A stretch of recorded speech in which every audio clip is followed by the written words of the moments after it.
छटिया my की जय। ल हेर्नुस् यो कचन कवल एक घेराबारी अन्तर्गतको कुटी भन्ने जुन अदुवा खोलाको किनारमा छठ पर्वको माहौल छाएको छ।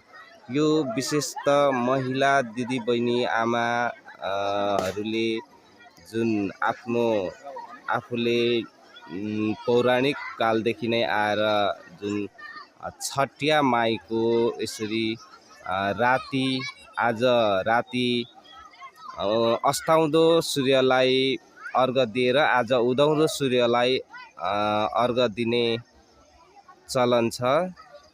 1, 2, 3 दिनको जुन व्रत बसिकन आज चाहिँ यो अन्तिम रूप आज उदाउँदो सूर्यलाई चाहिँ जुन उहाँहरूले पूजापाठ अर्घ दिएर आज छठ पर्वको विश्राम गर्ने चलन रहेको छ। आज हेर्नुस् यहाँ यस्तो चिसो मौसममा पानीमा जुन